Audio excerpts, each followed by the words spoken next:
Al Capone, a name synonymous with organized crime and the Prohibition era in the United States, remains one of the most infamous figures in American history.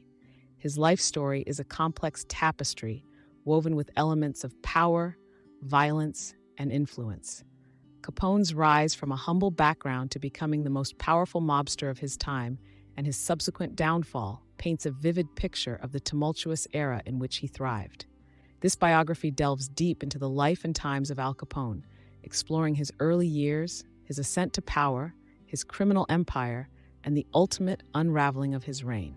Alphonse Gabriel Capone was born on January 17, 1899, in Brooklyn, New York, to Italian immigrant parents.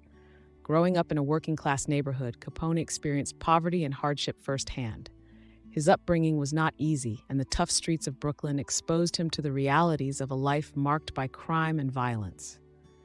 Despite a brief stint in a Catholic school, Capone dropped out at the age of 14 and joined a street gang, where he quickly gained a reputation for his intelligence, quick wit, and propensity for violence. His early years laid the foundation for his future in organized crime, as he became increasingly involved in illegal activities, including gambling, bootlegging, and extortion. Capone's entry into the criminal world coincided with the onset of Prohibition in 1920, which banned the sale and consumption of alcoholic beverages.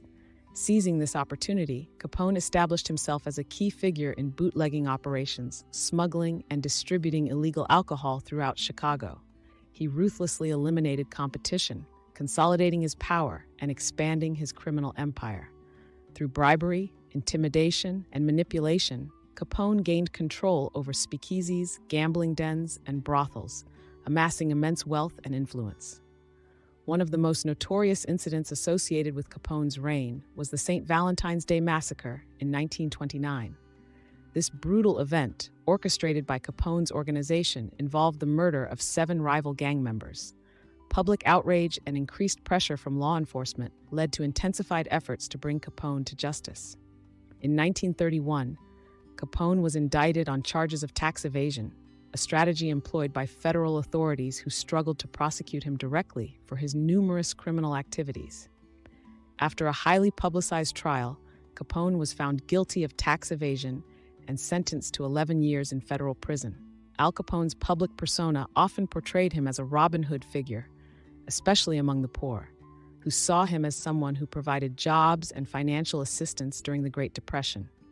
His ability to manipulate the media and project an image of a benevolent figure allowed him to garner some level of public support. Capone's reign exposed the inadequacies of law enforcement in dealing with organized crime.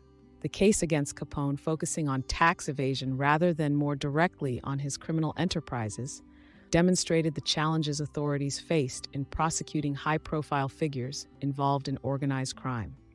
The Prohibition era and Capone's rise to power have left an indelible mark on American culture and history. Following his imprisonment, Capone's health deteriorated due to syphilis. Al Capone's life remains a complex and multifaceted narrative that transcends mere criminality. His story provides insights into the darker aspects of human nature: ambition, power, greed, and the allure of a life outside societal norms. Al Capone's legacy continues to intrigue and fascinate, a testament to the enduring impact of a man whose name became synonymous with the darker side of the American dream.